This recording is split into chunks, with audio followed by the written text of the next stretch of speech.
Saints quarterback Derek Carr on working to find answers in the red zone and staying positive. This is from New Orleans Football. I can't wait to see this. Does this look like the face of a guy who's concerned about his red zone issues? Does this look like, look at the sleeves. Derek, what happened?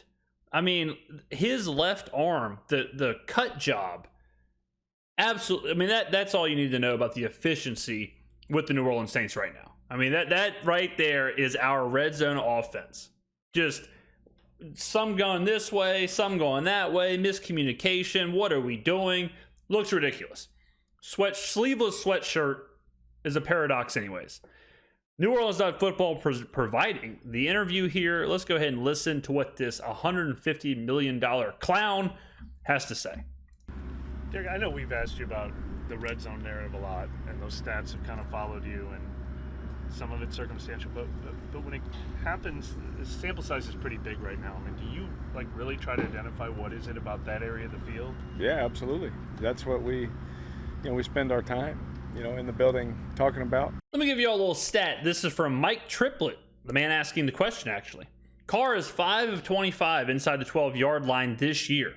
Over the last 2 years, he ranks 36th of 36 qualifying quarterbacks in both passer rating and completion percentage inside the 12. This is an issue that has plagued Carr, continues to plague Carr. It ain't good, okay? It ain't good at all. Why we spent extra time on it this week. The fact of the matter is, it doesn't change. I always tell you the truth. We're moving the ball down there. If we don't, have the 2 turnovers or the penalties, we're running good plays and we're moving the ball. We don't have a problem moving it, but when we get down there, we've had games where we've done really well and we've had games where it's been really bad. And so I think the biggest thing is the inconsistency. It's not that we can't do it. It's just, why is it inconsistent? And we have answers. Everyone wants to hear the answers, but we just don't. I would like to hear the answers. We keep them in-house.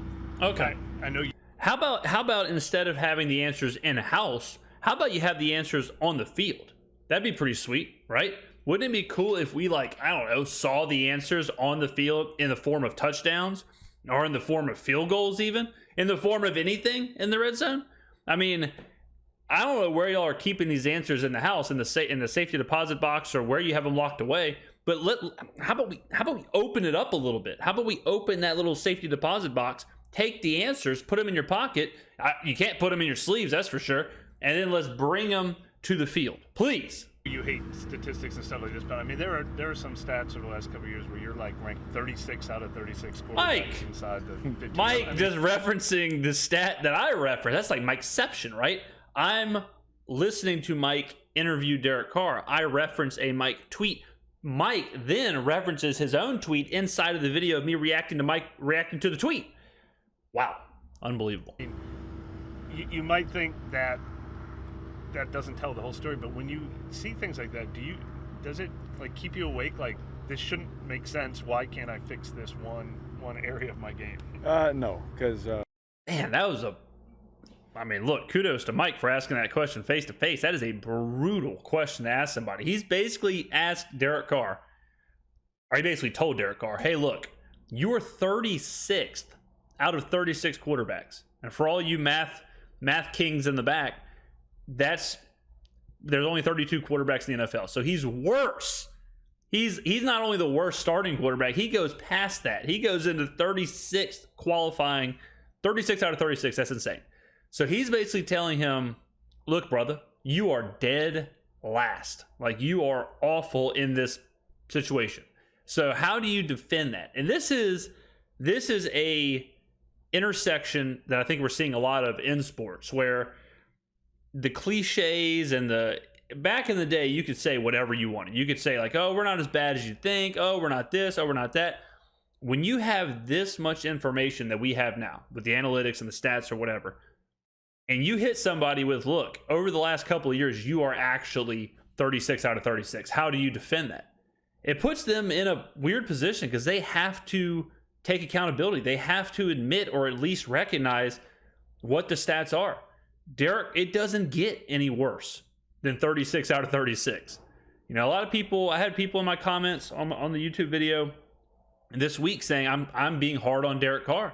I don't think I am. You know, the stats back it up. I wish, look, trust me, guys, nobody wishes Derek Carr was better than he is than me. I wish Derek Carr was amazing. I wish Derek Carr was this MVP level leader, you know, transform the franchise. I wish he was really good. I would love, if I could snap my fingers and make it happen, I would. But the fact of the matter is that these statistics are absolutely horrible. The Saints, here's another stat for you. The Saints on opening possessions this season, we scored twice. They were both field goals. We haven't scored a touchdown on an opening possession the entire season. That is crazy. The stats that are coming out about the Saints offense this season, whether it's the ranking of Pete Carmichael, whether it's Derek Carr's red zone, whether it's our inability to score on the first possession of the game, everything that comes out is somehow more baffling than the next stat. We're rewriting the book on how bad an offense can be. I'm actually befuddled at how bad it's gotten this fast. You know, the first couple weeks of the season, growing pains, whatever, it's gotten worse. It's gotten to the point now to where it's almost historic how bad some of these stats are. You know, this is a team game, and I don't see things like that because I don't pay attention to things like that. And so, you know, it's something that we're working on, and everyone wants an answer or has an answer for us. But we're going to keep working on it in here. Is there something that makes it harder to play quarterback? No. Besides the obvious tight space in that area of the field? No. It takes all 11 guys doing the right thing at the same time, and that's it. How do you evaluate how you played so far this year? Question, I don't know if y'all heard that. There's a fan or something going on. Question was, how do you evaluate how you've played so far this year? I'll say this, ladies and gentlemen, we are a minute 56 seconds into the video. They are hammering Derek Carr with questions. I love to see this. I love it. This is what, don't look at me like that, Derek. This is what you want to see. This is what you want as a fan.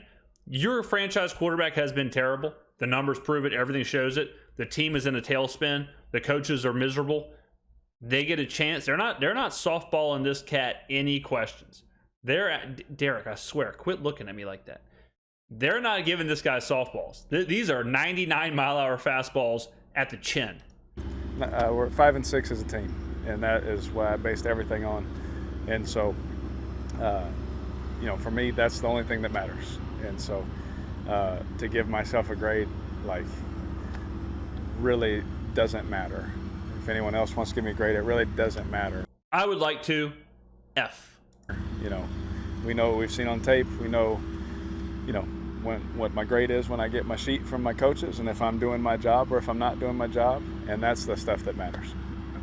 Can you imagine what that looks like? His graded sheet from Pete Carmichael, I would assume, is doing it. I mean, Pete, like, imagine Pete with a box of crayons, and he's just like drawing, you know, B+ circle, like stamping these pieces of paper with these giant, you know, remember the old school like giant crayons that were like this thick? That's Pete Carmichael just drawing that, and then he hands it to he puts it in Derek Carr's cubby hole. What a joke. I mean, that's why we keep them in-house, and that's why we do those things. The coaches can tell you. I don't have any problem with them telling you how I've been doing, you know. But I don't put their business, I don't put our business, team business out like that. You said you guys got the answers for the red zone. Like, what's it going to take to see it consistently on the field? Even if you don't want to share what it is, well, what's it take to see it? I said that we're working on the answers. That's what we've been doing, and so. Very combative. That was Nick Underhill. Very combative right now. I mean, they're pressing him. They are pressing him. He did say we got the answers in house, whatever.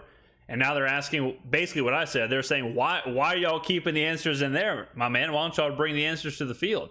And now Derek, I mean, you can see, look at his eye. This guy, he's backed into a corner. If y'all ever played Fight Night, the old boxing game on Xbox, whenever you got knocked out, you went into kind of like a daze for a minute, and you were just trying to like get back.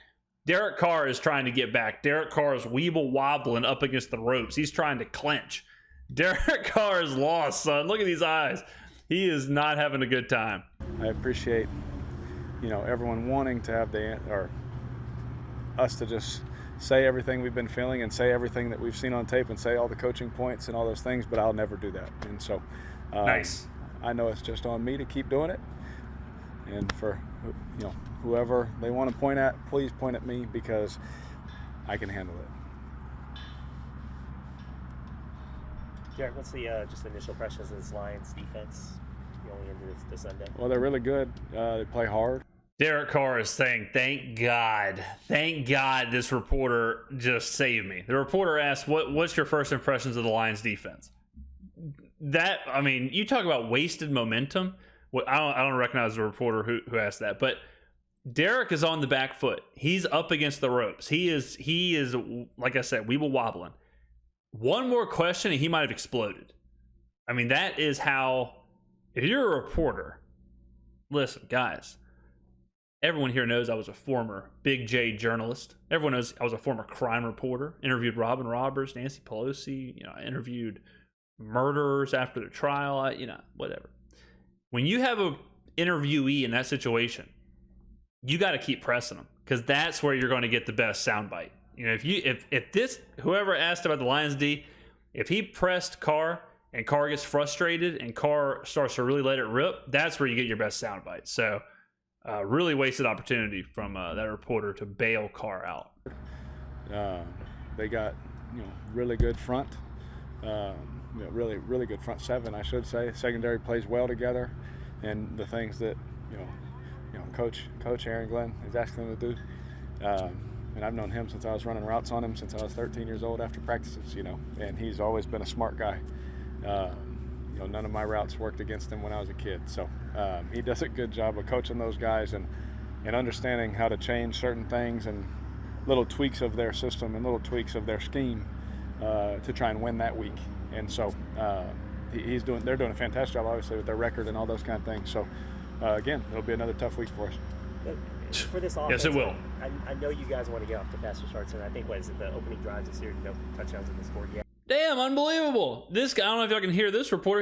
He's talking about the opening possession, the drives. He said no touchdowns have been scored. I know y'all want to get off to a hot start.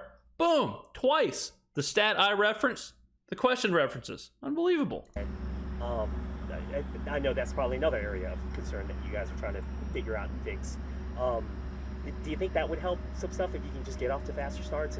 Do you think that would help some stuff if y'all could get off to faster starts? Yes, obviously. It would help if you could score a touchdown on the opening possession instead of not. I mean, imagine if they go the entire season without scoring a touchdown on the opening possession. That would be absolutely insane. It might be the first time it's ever happened in NFL history. We always talk about scripted plays. First two possessions are usually scripted. The first two possessions are usually where the offensive coordinator or head coach, whoever's calling plays, doesn't even really call plays because the plays are being run all week in practice. Usually, teams are very successful in the first couple of possessions because they're scripted, because everyone knows what's going on, because you have practiced those, because those are your schemed up plays, because those are the plays that whoever's designing the game plan is decided like this. These plays will give us the best chance of a success against the defense we're about to see. Famously, the Chicago Bears with Mitchell Trubisky were an unbelievable first possession team. Unreal. Like that was a must bet, was bet on the Bears first possession or Bears to win the first quarter because they were really good in that world. Then they got really bad once Trubisky had to adjust to the game, once he had to kind of feel the game and he couldn't just run through basically a practice. The Saints, that shows you how bad the Saints are schematically, how bad they are. Pete Carmichael, how bad they are, Dennis Allen, whoever that's coming up with these game plans. They get all week. They are batting 0%. Like they're not kind of missing the mark. They have yet to score. Think about how bad you have to be when you can't even be like below average on that first possession. When you're getting blanked, they're getting shut out besides 2 Blake Groupie field goals. They're getting blanked on what should be the most successful possession for the Saints. I mean, that just goes to show you there is absolutely nothing going on in the brain trust of our coaches. And that, again, we talked about it all week. It does not surprise me now, after hearing that stat, that we were so bad out of the bye. We've said it all week long. How were we this bad offensively in Atlanta out of a bye week? This is why. The bye week is just an extended period to do what I'm talking about, to game plan, to scheme, all that. If they can't do it on that first possession, they showed you, give them an extra week, still can't do it. It's just a total failure. I mean, it really is. It's a complete failure from Dennis, from Pete, and from Derek. I mean, you know, those are the three guys who. And is it totally fair to lump Derek in there? I don't know, maybe not. And honestly, I don't really care. He's our $150 million franchise quarterback. The offense has been absolutely putrid. He's been putrid. 36 out of 36. You've heard the stats. I don't have a choice. You know, I would love. He's going to get another season, so maybe next year when we have a new coach, new offensive coordinator, it'll work out. But I mean, it's been comically bad. Just get things rolling, so maybe you're not worried about, you know, like trying to play catch up, or like worried about trying to execute as much in the red zone. Or fast start's probably critical as well for you guys. Yeah, that's always like every building I've ever been in. You preach starting fast. With Coach Gruden, it was always like start the period fast. You know, which means start it with a good run, start with a good completion, all those things. And so, every building I've ever been in, that's always been emphasis, and it still is emphasis here. Some things, every football team's going to do a lot of things really well, and sometimes you're going to have things you got to get better at. And that's one area also that for us has been a problem. That we haven't, gotten a touchdown, on those drives. You do that, it helps, helps everybody. Helps the play call. I mean, this is another good example where Derek wants to kind of say, like, yeah, we, starting fast might be good for us. So we got to work a little harder on that. It's one thing to just say that, but to stare in the face the fact that you are 0 for 12 on scoring a touchdown on the first possession. I mean, it's crazy to think about what he's saying. He's saying we're bad in the red zone. He's saying we're bad starting the game. He's not leaving a lot of wiggle room for there to be any positivity. I mean, what he's talking about and what we're kind of the theme of this interview, kind of illuminating where the Saints have struggled offensively. We're getting pretty close to just being like, we have struggled offensively in every single category, because obviously we've struggled running the ball. We haven't had a 100-yard game. We haven't had a back go over 80. I think 80 yards has been the most that we've. So we can't run the ball. We can't score early in the game. We can't score in the red zone. Our punting is terrible. Field goal kicking is whatever. I mean, where is the positive? Tough. It helps the defense. It helps us as an offense. Your confidence, you feel great. Instead of trying to figure it out and come from behind, or score the second drive or the third drive. It's the games you start fast. Usually, the whole game just feels more confident for sure for everybody. Hey Derek, some of the guys behind Rashid and Chris, they don't have a lot of NFL production, but they have NFL experience. I'm wondering how that can kind of help in maybe a transition like this if they have to step in. Yes. I'm not totally sure what the question was. That guy, I don't know if that guy was asking a question from across the street. I don't know what was going on. I mean, I have no idea. That fella might as well have texted in his question.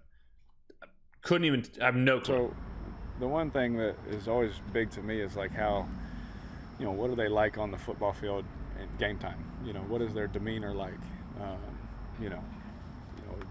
Are they loud out here at practice, and then when we get in there and they're in a shell, all that stuff. You try and pay attention to all those things. And the thing I can say about these guys, they're all competitive. And when you have competitive guys and you have guys with experience, you can usually rely on those guys. Maybe there's, if they have bounced around, maybe there's one or two things that, maybe they're a specialty kind of guy and they have a role in that kind of stuff. And, when you give them more, it's a great opportunity to see what they can do. I don't know everybody's situation, but from what I've seen, what we're asking them to do, you see that competitiveness. And how about we ask, like, scoring touchdowns? How about we ask people to have, like, red zone success? How about we ask, like, start fast? Like, how about we ask get first downs? How about we ask, put points on the board? How about we start asking some of that in house? When you see that, you can trust them in the game to hopefully do the right thing. Derek, are there still things you guys are trying to do to get on the same page, you and the receivers? Is that still an ongoing process? I'm sorry, who? Like, Just like there was a throw to Rashid that was like, Another stat before this. I wanted to find the stat for y'all. Trevor Siemian threw more touchdown passes in 6 games, 4 starts, than Derek Carr has thrown in 11 starts. Siemian's wide receivers were Marquez Callaway, Traquan Smith, Kenny Stills, Deontay Hardy, Lil Jordan Humphrey, Ty Montgomery, and Kevin White. Wow. you know, a little like timing stuff in that. Is that still a work in progress? No, I just missed the throw. Like that one to Sheet I missed, but timing wise, I mean, Chris had, what do you have, 120 yards, you know, he's on, and there was more opportunity out there for him to have an even bigger day, you know, and then we would have been like, oh, that's great, well, what's wrong with this, you know, we're always looking at things that are wrong, you know, and we're trying to solve those problems in our building. I worked on 10 things that I had for myself that just, I was like, you know what, I've been doing this well, but let's iron this out, let's do this better, let's do that. Just like everyone in that building is doing that, you know, we're doing it all before 20 minutes before practice even starts, before we've been asked to do anything, and we're working those things, you know, from the last game, things that we're going to need to do this game, score touchdowns, pop up that are different maybe than what we're used to, and so get we're first always downs. working on those. But you know, there's things that we've done really well, chemistry-wise. There's like some things that I've, you know, been really impressed when I've asked them to be in a certain place and I throw it super early and they're there. You know where that certain place is not? The end zone. And then that one I just missed behind him. Like that's going to happen. And never want it to happen, but it happens. Were you throwing the ball low to Shaheed to avoid him on the goal line on the second drive? To avoid him getting... By the safety, yeah. Yeah, absolutely. Yeah, trying to keep him... Yeah, I've always been taught low on the front half, high on the back half. I'm talking about the end zone. Right. Yeah. Sort of the mindset of this team right now, just coming off the loss and the work week. Do you like where they're at mentally right now? All right, the question there was, what's the mindset of the team coming off a loss? Do you like where we're at? It's not as sad as it is out here. I can promise you that. We are super positive. Practice was great. The meetings have been great.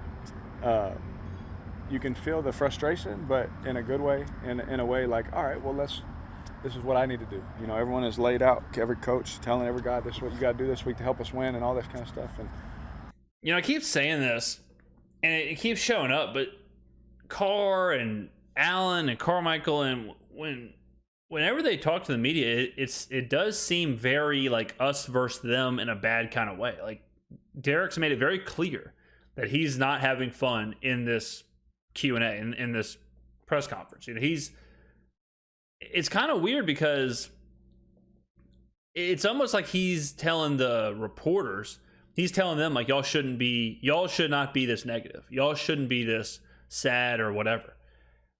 And it's like, I mean, do they think we're dumb? Like, do they think we're not watching the games?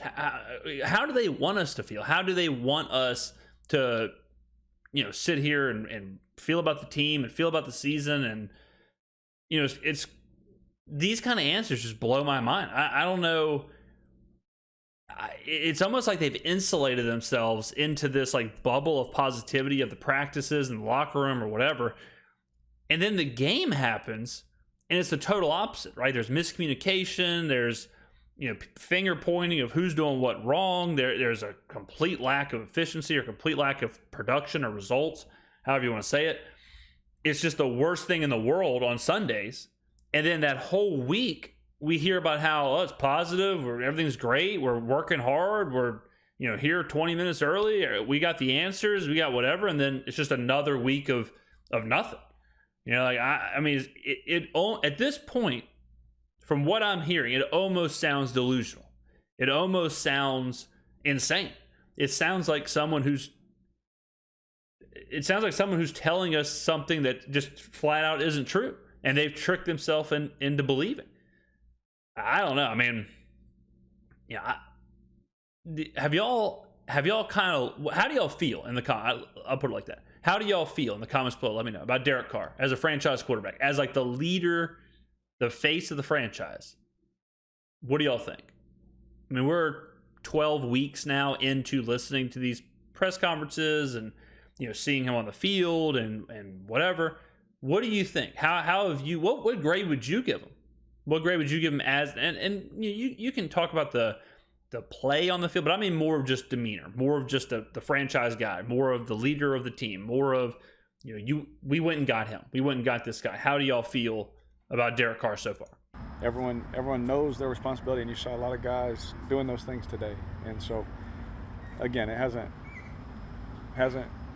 been what we want it to be up to this point, but we still got time. What are some of the things you're most encouraged about that have happened even? Great question. Mike tripled again. So he asked what I said. What are the good things? What are the positives? What have you been encouraged about?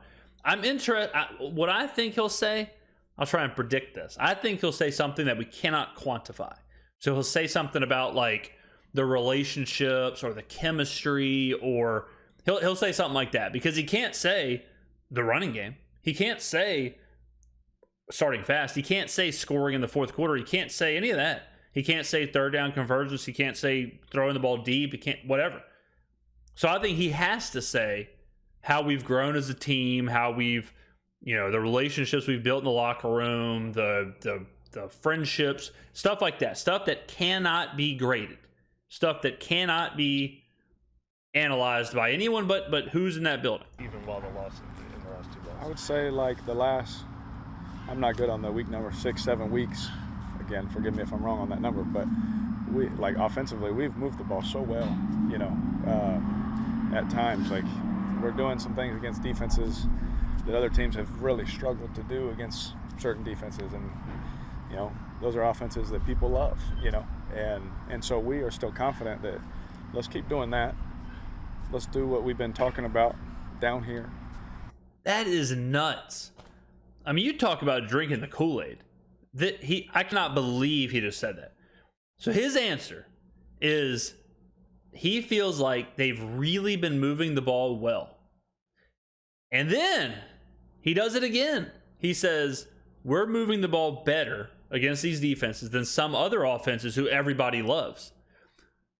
Again, basically telling the reporters, telling all of us, like, hey, y'all like this offense? We're doing the same thing as them. Why don't y'all love us? Woe is me. I mean, what a crazy stat or answer.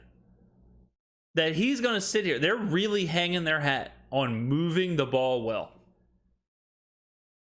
Even though it doesn't translate to points, even though it doesn't translate to wins, just moving the ball well. Really moving the ball well from the 20 to the 20. Crazy. I think third down improved. That was another area we had to improve. I thought we improved there.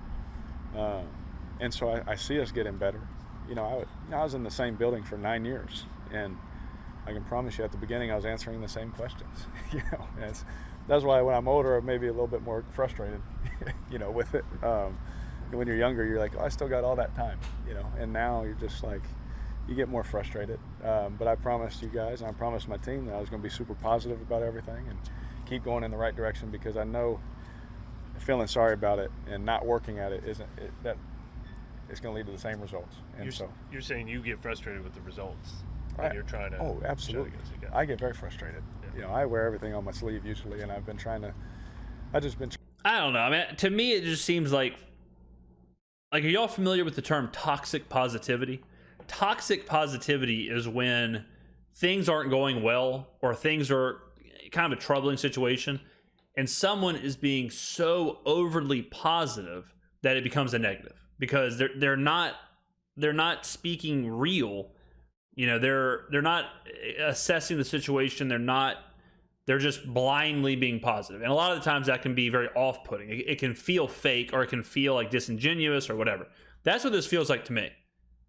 For example, like if you got lost on a deserted island and somebody's like, this is amazing. This weather's beautiful. Look at how nice these beaches are. It's like, listen, we're on a deserted island. We have to find food. Like we have to get a pot and some water, and we got to boil that water. Like we're going to die out here. And then the other person be like, oh, this is just like a vacation. That ain't it. Okay. Wild metaphor there. But I feel like that's what Derek Carr is doing.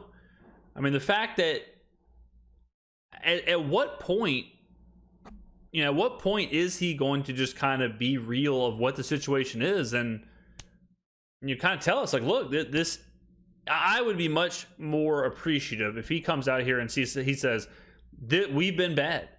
I've been bad. What grade do I give myself? An F. We're 5-6 against the easiest schedule in the NFL. We've blown games. We can't kick 6 field goals against Atlanta. I haven't slept because of that. Everyone in this building feels like that. We're going to try and figure it out. We have not proven that we have the answers. There's no reason the fans should believe we have the answers, but we're going to do everything we can to right the ship and blah, blah, blah, blah, blah. That's what we want to hear. We don't want to hear this like golly gee gosh, yuck yuck, Andy Griffith garbage that he's spouting right now. I mean, we don't want to. I don't want to hear that he's going to be positive and he's going to do this and he's going to do that, because in a month, the season's going to be over. None of us caught a $150 million check. Right now we're spending 3 hours a week every week watching a complete dumpster fire, and then to hear this guy say we're going to be positive and it's not as bad as you think it is. It is as bad. We have broken it down. The numbers show. Everything shows. Literally everything. Analytics, stats, grades, however you want to do it, from anywhere, any website, any person, any analyst. Bad. Real bad. So I don't know. I'm not happy with any of this. Trying to be better at that because everyone's trying to do the right thing. It just hasn't worked out. We actually all took turns, this last game, and you're like, golly, usually you have one or two, but it's like when we all take turns, it looks like the way it did, and we feel like the way we do. How do you weigh that though? Like when you guys are moving the ball, but you aren't moving it in the last 20. Like how do you marry those two thoughts together? I don't know, man. You got to ask Coach Pete and DA, myself. When you ask us, we're not going to be able to give you all the answers that everyone wants to hear on the things we're trying to work to do better, schematics and player and all those kind of things. And so you're going to keep asking the same question. I'm going to keep giving a lot of words and no answer, because I'm not going to tell you. I don't know what the hell this guy's talking about. I mean, that was nuts. I don't know what that answer even means. I guess he's trying to say, I'm not telling you the answer because we're keeping it in-house, we're working on it, or whatever. Which I don't think was even what Nick was asking. I think Nick was asking, like, you're saying you're moving the ball, but you're not having any points. So how can you, like, how do you blend that? How do you say, like, you're successful moving the ball, but then you don't have any points? So is it still a success? Like, I understand the question, and Derek's answer was insane. Derek's answer was basically, I'm not telling you nothing because we're keeping all of our high-level strats, our high-level schematics that have worked great all year long. We're keeping all of our 4D chess moves in-house. We don't want to tell y'all because we don't want the defense to know what we're going to try and do so we can sneak attack them and try and score. Newsflash, Derek, whatever the strategy is or whatever y'all have going on in the house, it ain't working. You could get a 10-page ad in the New York Times and put the offensive playbook in there. I don't think it would matter at all. I don't think the defenses that we're facing would give too much thought to that. You could go ahead and let us just watch the practice. I don't think it's going to affect y'all's success rate. Hey Derek, you haven't thrown a touchdown pass in a couple of weeks, and you went through a similar stretch in 2018. Was there anything you were able to do back then to kind of break yourself out of that? Question was, hey Derek, you haven't thrown a touchdown pass in a couple of weeks. What are you going to do to get yourself out of it? Right. I mean, I'm just going to keep working hard. I mean, that's really it. I've had games where you throw 4 touchdowns. You had games where you throw none. One of those games I was hurt too in the second half. So I understand that though. But right. That stuff happens. And like I've had games or years where you throw a lot of touchdowns, years where you don't throw as many as you want. And when you lose, you talk about that stuff, and when you win, no one talks about it. And so it's just part of the business. And again, woe is me. And it goes like that sometimes. I can promise you it's not from a lack of effort or studying or trying on the football field. There's been a lot of conversation about the identity, quote unquote, of this team. And when you hear that conversation, what is your kind of response to that idea? And what does identity mean? Question was about the identity of the team, how Derek sees it, kind of how Derek sees the identity of this team, and how he kind of defines that. I gotta be honest. For me, I haven't heard anything. I don't know what anybody did or said. Derek, I mean, what do you mean? I mean, it's crazy. Man. I'm sorry for that, but for me, I would say, like, on offense, the things that we emphasize are being explosive and physical up front. You know, be physical up there, and then get the ball in the guy's hands, let them be explosive. And you know, defensively, they have probably their own things too. But like, personally, I'm sorry. Like, if someone says something, I don't know. But so his answer is basically that what they want to do offensively is be physical up front. Okay, failure. Can't run the ball at all. And be explosive. Okay, failure. We haven't been explosive whatsoever. We've been the opposite, actually. So the idea of, I guess, how Derek wants this offense to run is exactly how all of us want it to run. You know, get the ball in the playmakers' hands, let them be explosive, push the ball downfield, and we just don't do that. So there is a disconnect with how Derek wants this to kind of operate, and then how Pete is kind of scheming this thing up, which is obvious. I mean, there's been a disconnect the entire season. That's why we're so offensively inept. But that part is an interesting answer. How Derek wants this thing to look versus how it has looked. But yeah. Alvin was talking about it after the game. Gotcha. But I just, so when you kind of look at that and you say, okay, these are our core beliefs and this is what we do well and this is what we want to focus on. How important is that to kind of be able to hone in on as an offense and just kind of say, okay, this is our calling card, this is what we do. Like the Falcons, for example, they're a running offense. You know they're going to run the ball. Yep. Whereas at times for the Saints offense, it does seem like, okay, what is it that this team does well? Yeah. So how important is that to kind of identify? Yeah. So in that context, to me that makes sense. Like, you want to know, like, going into the game, this is how we're going to attack and this is what we do. You know, and they know it, we know it, but we just got it. This is what we got to do. And so that's very important. You know, making sure that you have that. What makes it hard on coaches sometimes, a lot of moving parts, different things, schematics, matchup, game plan, all that kind of stuff. It makes it tough sometimes. That's just speaking in general terms, not just here. That's just, I've been on teams where, like, this is what we're going to do, and then you're playing a team that says, like, no, you're not, and there's things they can do to make it that way.